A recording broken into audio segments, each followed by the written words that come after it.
En quelques semaines, le monde du football a subi plusieurs séismes assez importants qui vont avoir d'immenses retombées sur la fin de saison. Que ce soit avec les coachs ou avec les joueurs, il est en train de se préparer un énorme chamboulement en coulisses qui va donner un été où les transferts et les rumeurs vont être encore plus importants que d'habitude. Et pour comprendre le phénomène qui risque de se passer cet été, il suffit de s'attarder sur un club dont j'ai déjà parlé cette saison, le Sporting d'Amorim.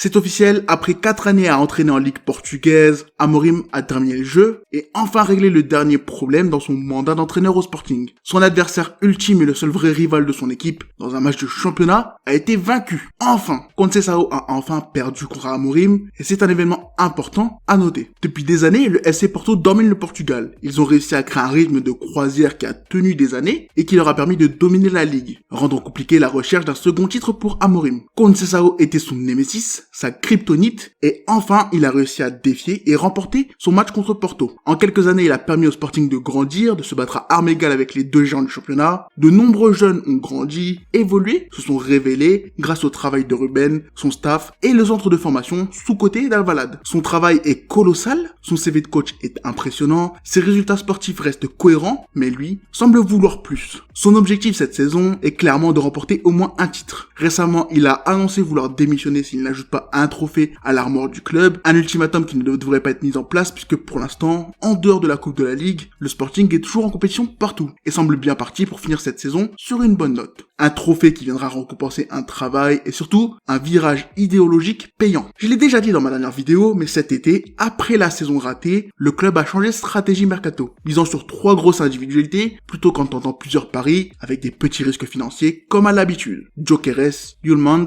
et Fresneda ont été signés. Alors pardon pour la prononciation, franchement pardon parce que je sais pas si c'est la bonne. Les 3 viennent renforcer 3 postes absolument vitaux au jeu du portugais, 3 postes où les titulaires ont surperformé, et avec Diomande arrivé en hiver dernier, tu sors de 2 mercato absolument fantastiques. Et les retombées sont déjà visibles. En 19 matchs, l'équipe n'en a perdu que 2, encore mieux, seulement 4 matchs sur les 25 joués par l'équipe cette saison se sont finis sans que le Sporting ne soit gagnant, ne soit devant au score. C'est synonyme d'une équipe impressionnante, d'une saison impressionnante, et donc d'un travail fabuleux qui en découle. Chaque année, un joueur de l'effectif ressort. Que ce soit Pedro Gonçalves, Pablo Sarabia ou Marcus Edwards, les 3 ont aujourd'hui une grosse cote, ils sont tous convoités et 2 sont toujours au club. Sont toujours des éléments importants permettant au Sporting de s'imposer. Mais cette saison, s'il en devait donner un nom, ce ne serait pas vraiment le leur, bien qu'il mérite encore une fois d'être salué. Non, cette saison, c'est bien évidemment Gyökeres qui mérite d'être acclamé et qui sera sans l'ombre d'un doute élu meilleur joueur de la saison du Sporting. Depuis son arrivée, Amorim a grandement galéré avec ce poste. La liste des joueurs ayant joué buteur, ayant échoué à remplir la fonction de neuf ou même faux neuf est longue, et les réussites ont souvent été de solutions incapables de durer dans le temps. Avec Gyökeres, le Sporting s'est offert une arme létale, un attaquant complet qui surdomine toutes les équipes qu'il affronte, grâce à ses qualités absolument hors normes, permettant même à Paulinho de retrouver des couleurs. Ses statistiques sont impressionnantes, elles montrent sa domination, et elles montrent même des qualités que je ne soupçonnais pas chez lui, comme les qualités de dribble ou de passe, que je ne pensais pas pousser aussi loin. Son profil physique me laissait penser qu'il aurait plus de mal à utiliser son corps pour conduire, pour exécuter certains gestes, mais non. Malgré sa stature, il reste un joueur très difficile à cerner, et je pense sincèrement que c'est en partie la raison de son succès. Il est une bête sur un terrain, un joueur qui n'hésite pas à se donner avec tout comme sans ballon pour défendre et presser avec un succès intéressant. Bien évidemment, un tel physique couplé à un tel mental, avec une telle débauche d'énergie, mène parfois à des excès, des fautes stupides, mais pour l'instant, de ce que moi j'ai vu, ça reste très acceptable. Son parcours montre que d'autres équipes comme Brighton avaient aperçu son talent, et assez rare pour le souligner, je n'avais jamais entendu parler de lui avant son départ de Coventry, et je dois avouer que c'est rare que je n'entende pas le nom d'un joueur avec un tel talent. Mais c'est justement intéressant de voir qu'en 6 mois, des clubs qui ont refusé de mettre la vingtaine de millions demandés par Coventry se mordent les doigts aujourd'hui. Quand j'écris cette vidéo il y a 27 matchs, il a mis 24 buts,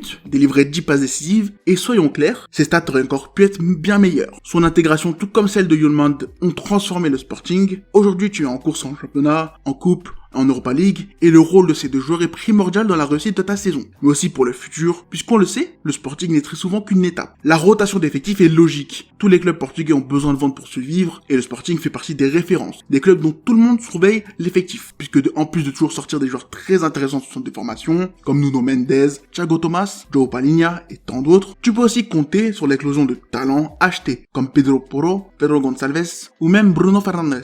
Est-ce que j'ai un bon accent portugais? Je pense pas, mais dis-moi. Être une référence c'est bien, puisque tu sais que chacun de tes joueurs est surveillé, et c'est aussi un problème, puisque cela signifie qu'à chaque mercato, ils reçoivent des offres souvent affolantes. Toi-même tu reçois des propositions indécentes, et ce mélange peut parfois avoir un impact sur ta stratégie. Dans ces moments-là, il faut que le plan soit clair, qu'il soit respecté, et sous Amorim, malgré tous les changements, tu as toujours réussi à rester un minimum compétitif. Cette saison tout de même, on sent qu'Amorim a voulu changer ça. Il a voulu avoir une équipe bien plus prête, il a mal digéré la dernière saison ratée passée, et la place pour les jeunes talents comme Abdul Fattah Issahaku ou Flavio Nazinho s'est vu confier à des joueurs d'expérience, cassant un peu l'image d'entraîneur-formateur que Ruben entretenait. C'est un choix assez osé, ça s'ajoute au changement de stratégie sur le marché des transferts, et c'est l'un des indices qui me font penser qu'Amorim voulait à tout prix gagner un titre cette année. Et ce pour une simple raison, c'est sa dernière année au club.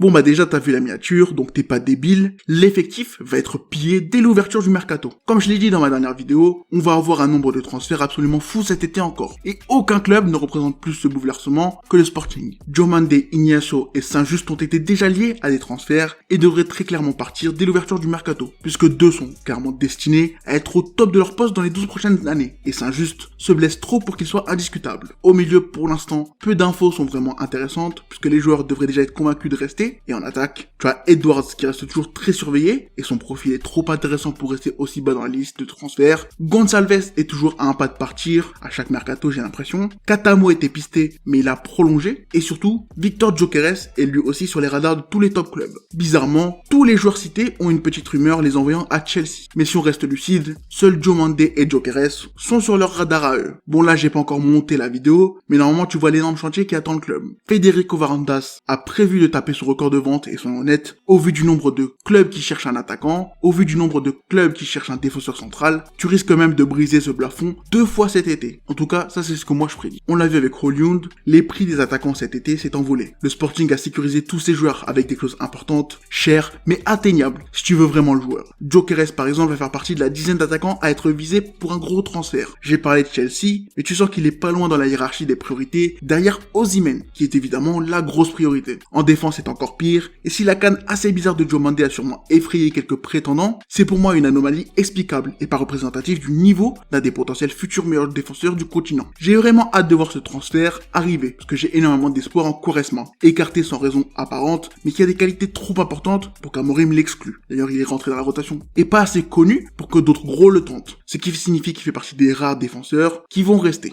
Pour ce mercato d'été, on se dirige vers un carnage. L'effectif va être absolument détruit, et c'est l'opportunité parfaite pour laisser la place pour Amorim. Sauf surprise, l'an prochain tu seras en LDC, tu vas laisser l'équipe dans un état déplorable mais tu auras fait ton maximum, marquant à tout jamais l'histoire du club. Les ventes ne sont pas les seules raisons laissant penser à un départ, puisque si les jeunes prometteurs sont ouatés, les anciens et les leaders vont aussi partir. Adan, Neto, Coates, Esgaio sont les anciens, ceux sur qui Amorim s'est souvent appuyé, et pour le moment, 3 sur 4 sont clairement sur les départs. C'est pour moi le second point le plus important, tes leaders, tes capitaines, les anciens de ton vestiaire sont sur le départ, et c'est le signe le plus important d'une fin de cycle, au sein de l'effectif. Sans eux, de nouveaux leaders vont émerger comme Yulmand, une rotation va avoir lieu, quelques autres talents vont émerger, vont intégrer l'effectif, et ce sera très intéressant à suivre. Bon, 2 signes importants qu'Amorim pourrait partir, la liste est déjà bonne, mais est-ce qu'il y en a un troisième? Est-ce que Vigie, tu vas vraiment nous dire que toi, tu nous as habitués à des vidéos de 10 minutes masterclass, tu vas t'arrêter là? Bon bah je creuse, et je te sors une troisième info qui complétera et terminera cette vidéo. Si j'ai parlé du mercato des joueurs qui seraient importants, côté coach, c'est tout à fait identique. Les fins de Klopp et Xavi dans leur club laissent déjà présager qu'un effet domino risque d'avoir lieu d'ici peu pour combler les trous. Amorim est clairement un domino visé, et d'ici l'été, les choses risquent d'encore évoluer. Là sur ton écran, je te fais un tas d'équations de clubs qui vont chercher un coach ou qui cherchent déjà, et d'autres pourraient suivre.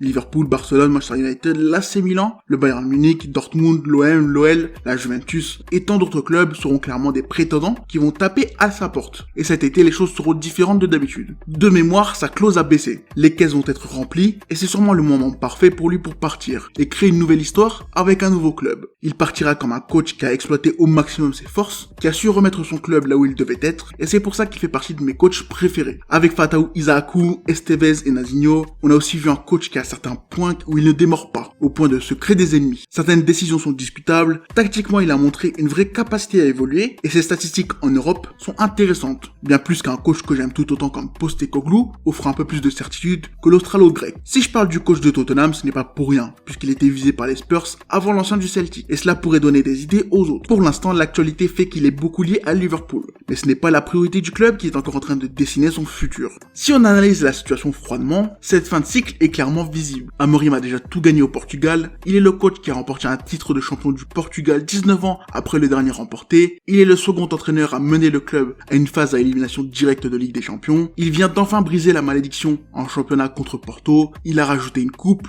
une liste de réussites que ce soit en transfert ou de jeunes formés assez impressionnante, et cet été est clairement parfait pour sa sortie. Mais si l'avenir est excitant, le reste de la saison au Portugal s'annonce tout aussi passionnant, et on va suivre ça de près. Le duel avec Benfica et Porto sera très important pour la fin de saison. Perso, je pense que Benfica va être un concurrent très sérieux. J'ai du mal à juger Porto, mais je n'ai pas l'impression qu'il soit capable de rivaliser sur la longueur. Bref, je conclus cette belle vidéo en me laissant assez d'infos pour en faire une suite dans le futur. Selon vous, quel club doit miser sur Amorim cet été? Je vous laisse là, et on se retrouve dans les commentaires pour en parler.